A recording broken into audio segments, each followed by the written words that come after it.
Welcome to US Daily News Channel. The North Atlantic Alliance and the Baltic states are taking very serious measures against Russia's actions that threaten Eastern Europe and the Baltics.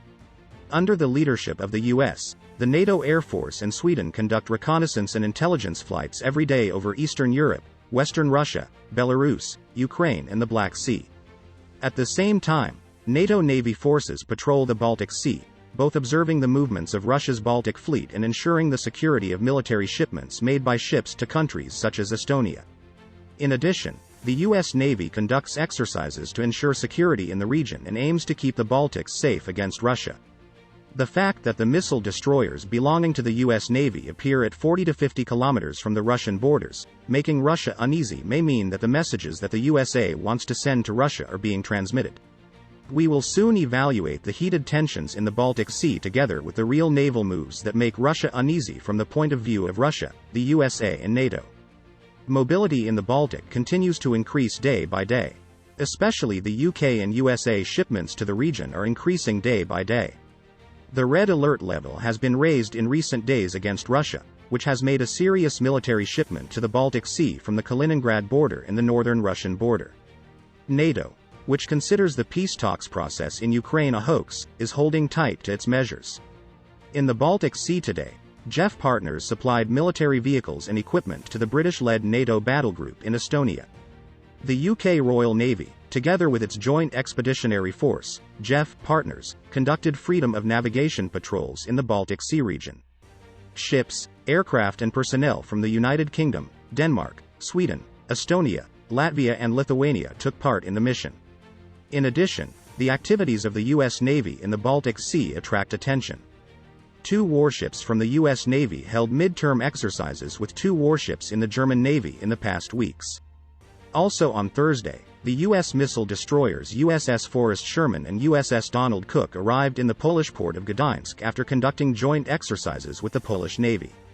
It is understood from the activation of the Russian Navy and coastal defense systems in Kaliningrad that these exercises disturbed Russia very much. The sight of an American missile destroyer with 96 cruise missiles deployed 45 kilometers from the Russian border during the joint exercises of the Polish and U.S. Navy in the Baltic Sea has alarmed Russia. The American missile destroyer USS Forrest Sherman was stationed in the Baltic Sea carrying 96 Tomahawk cruise missiles. This appears to be perceived as a threat by Russia, but NATO and the US maintain security in the Baltics and comply with international law within the framework of freedom of navigation. The unit will remain in Poland until the beginning of April. We have arrived at the port of Gdańsk on a routine visit. Our aim is to mark the American presence in the Baltic Sea and to reassure our NATO allies that we can quickly respond to any potential aggression in the region, Commander Matt Zublik said. At the moment, it is unknown whether the ships of the Baltic Fleet of the Russian Navy are engaged in monitoring the movement and actions of the American missile destroyer, since there has not yet been an official statement from Russia on this matter. 2 weeks ago, the USS Donald Cook and USS Forrest Sherman and German warships, which had exercises in the same region, were watched by Russia's Baltic Fleet.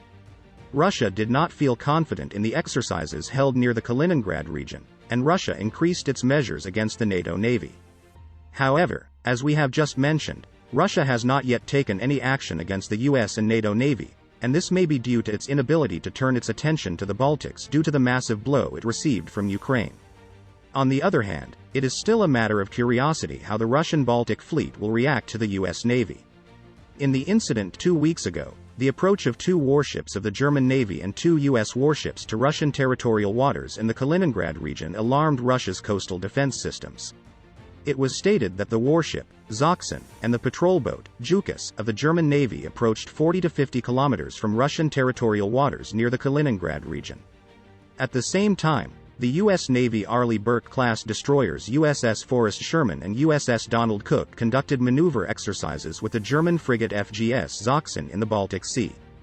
The Arleigh Burke-class guided missile destroyers USS Forrest Sherman and USS Donald Cook, currently located in the Polish port of Gdańsk, are a United States Navy-class destroyer built around the Aegis Combat System and the SPY-1D Multifunctional Passive Electronically Scanned Array radar.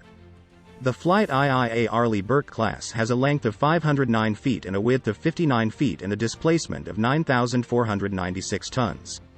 They are powered by 4 General Electric LM2500-30 gas turbines driving 2 shafts capable of reaching a top speed of 31 knots. These warships were designed as multi-mission destroyers capable of performing the strategic ground attack role with Tomahawk missiles, anti-aircraft warfare role with powerful Aegis radar and Surfacito air missiles, anti-submarine warfare with captured sonar array, anti-submarine rockets and ASW helicopter, and anti-surface warfare with Harpoon missile launcher. The fact that these ships are already in the Baltic may upset a possible Baltic plan of Russia. Other Baltic countries such as Sweden and Norway from the countries of the region have also increased their exercises in the Baltic Sea and are increasing the number of their soldiers. The largest naval exercise in 30 years is being held in Norway. Sweden, on the other hand, greatly increased security on the island of Gotland against Russia and doubled its military capacity. Sweden has also asked the public to report suspicious maritime activities in the Baltic. At the same time, the presidents of 3 of the Baltic states said in a statement today that forward defense is necessary to deter Russia.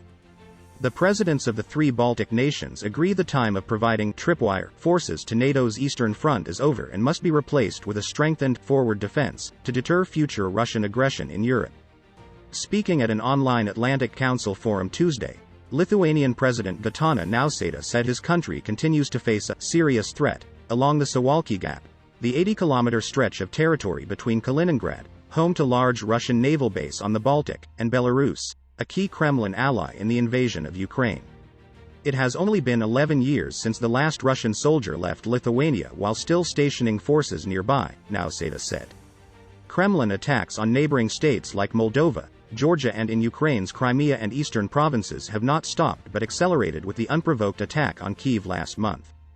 The movement of more forces eastward sends a very strong signal to Moscow we're ready to defend the territory of NATO, Levits said. The additional battle groups brings to more than 9,000 NATO soldiers to Latvia. These forces have come primarily from the United States, United Kingdom and Germany. Nausėda said increased NATO presence to the Baltic states also means moving in advanced systems and other equipment, especially air and missile defense weapons to the Baltic states as well as more air and ground forces. For Lithuania's part, it has already increased its spending on security and has begun improving infrastructure to better facilitate the movement of NATO forces and equipment to his nation and stationing there.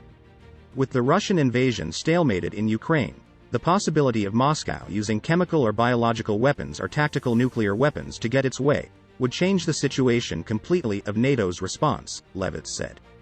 Nausėda added, in recent weeks, Russia has crossed so many red lines by invading Ukraine. NATO should be very decisive in its response if weapons of mass destruction were employed. Without spelling out an exact alliance response, Nausėda said military options should be on the table in that case. Karas said the Kremlin's use of weapons of mass destruction in Ukraine could drive longtime alliance partners Finland and Sweden to seek NATO membership. The president suggested no-fly zones around nuclear plants and facilities as a possibility.